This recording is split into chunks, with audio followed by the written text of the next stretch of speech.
Всем привет, с вами Адеква, и у нас осталось буквально пара дней до старта очередной хорошей, возможно, игры, которая имеет большой потенциал лично с моей точки зрения. Я говорю, конечно, об Undecember, как вы видите из названия ролика. Она запускается 13 января, но запускается она только на Корее, то есть это корейский релиз для Азии. Почему я об этом вам рассказываю? Да потому что там будет английский язык, а не эти иероглифы, а значит уже можно в ней разбираться, а глобальный релиз, в том числе и в России, у нас запланирован на первый квартал, то есть до конца марта где-то она релизнится. Я бы предположил, что это будет либо 13 февраля, либо 13 марта, раз у нас вся игрушечка про цифру, по сути, 13. Еще одна особенность этой игры, то, что она будет кроссплатформенная. Доступна она будет на андроиде, на iOS, хотя сейчас как-то я не вижу особо ссылок на iOS, но это как обычно. На Floor и на Steam, собственно, можно будет на ПК счастливо играть, и графика там будет поприятней. Немножко другое УИ, управление. Опять же, интересный факт, то, что они ее сначала пилят на мобилке, а потом только адаптируют для ПК, а вовсе не наоборот. Ну и по сути, сегодняшнее видео это, конечно, не обзор, потому что как можно делать обзор на игру, в которую мы играли на открытой закрытой бетке, на иерогликов, где ни черта непонятно, куда мы, собственно, тыкаем. Да, там прокачались, потыкали все руны, попробовали что-то,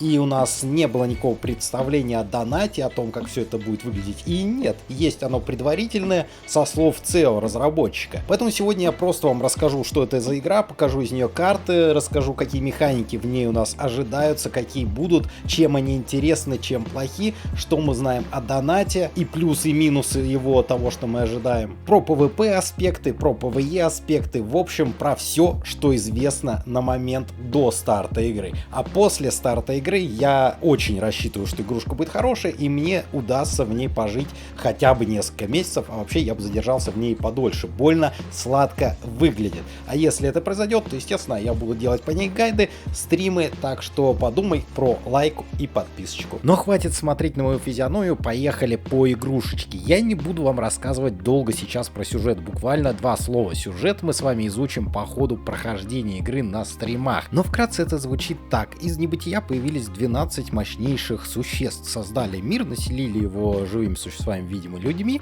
и жили счастливо все припеваючи. Но потом из теней вылезла змеюка, естественно, 13-е создание, 13-й месяц, Undecember, и начал всех гнобить. Собственно, мир, к слову, называется Траум. Ну, 12 чуваков объединились, в общем-то, божества, им положено замочить эту змеюку. Змеюку пополам расфигачили ее сущность и где-то похоронили в мирах Траума, и сами все вместе со змеюкой развоплотились к чертовой бабушке. Но люди-то это ж те еще придурки, они опять начали использовать руны, которые им были выданы для борьбы с темными существами, опять воплотили зодиаки, думаю, а давай мы помолимся нашим богам, боги стали опять проявляться, ну, естественно, и змеюка опять проявилась, и вот тут-то врываемся мы и начинаем всех бороть, я так понимаю. А бороть всех как раз мы будем с использованием этих самых рун, и это, вероятно, одна из самых важных причин, которая привлекает огромное внимание к этой игре, потому что система очень похожа на мою любимую Path of Exile. У нас будет 240 рун, включая, правда, и усиления, которые мы сможем на вот этом гексагончике располагать,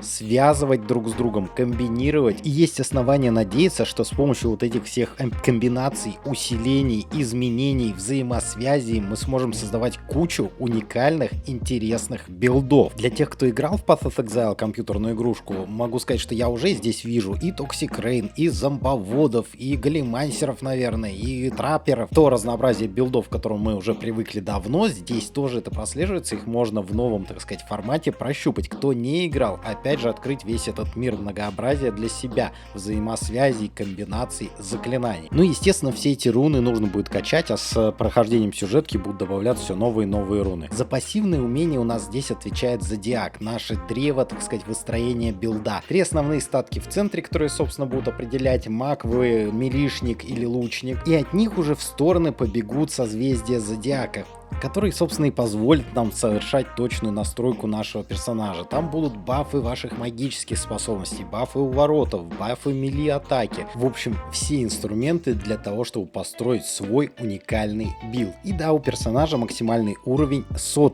поэтому придется свои хотелки ограничивать и впихивать в определенные рамки. Ну и, естественно, завершающим аккордом у нас шмот идет.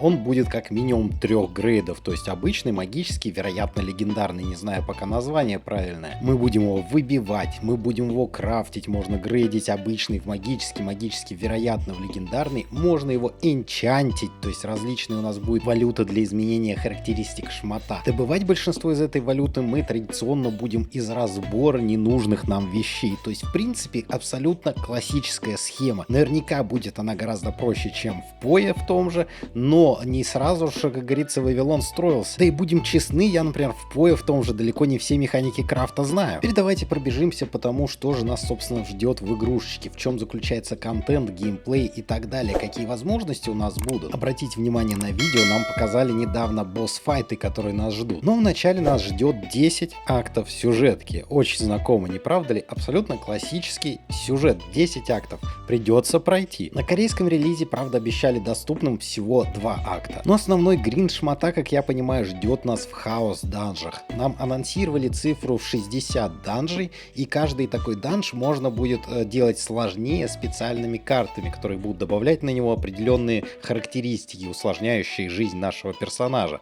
Очень, опять же, знакомая система, чуть-чуть вывернутая, но посмотрим, как она будет играться. Максимальная сложность, которую можно разогнать у данжа, заявлена цифра 11. Помимо этого нас ждут 5 данжей с боссами. Проходить этот контент можно будет в группе из 4 человек, то есть у нас возможны и саппорт-классы, и дамаг-классы, все как обычно. Также прохождение в группы будет увеличивать ваши награды. Помимо этого нас ждет рейдовый контент, по идее из 8 человек у нас будет состоять рейд. Также анонсирован режим защиты, где мы будем отбиваться, видимо, от волн монстров. Что касается PvP, естественно, на прохождении актов или просто забегах на картах никакого PvP не будет. Вы можете в группе крошить монстров, но будет отдельные PvP аренки, где можно, как говорится, мериться и, возможно, какие-то призы вкусные получать.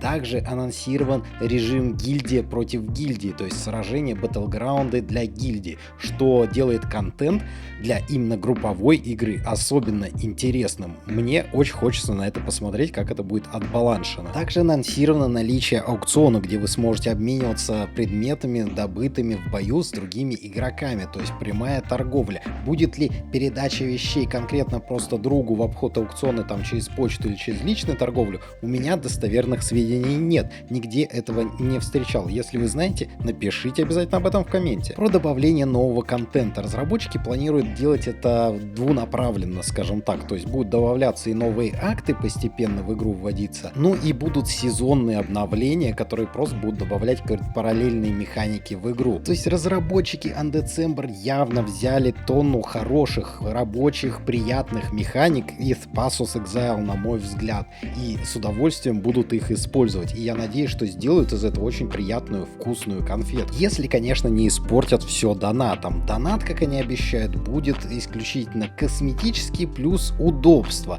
Удобство будет включать в себя инвентарь, как, собственно, в Path of Exile. Мы просто будем обязаны что-то задонатить, чтобы играть комфортно, потому что с обрезанным инвентарем нереально играть, как вы все знаете, я думаю. Я лично, наверное, только за донат, внешка и инвентарь, именно комфортно, то есть я готов благодарить разработчика за качественный продукт, но меня пугает одно но. В Undecember будет Battle Pass, а Battle Pass обычно включает в себя всякие пакостные вещи, которые вносят дисбаланс в прокачку игроков, тех, кто платит и кто не платит.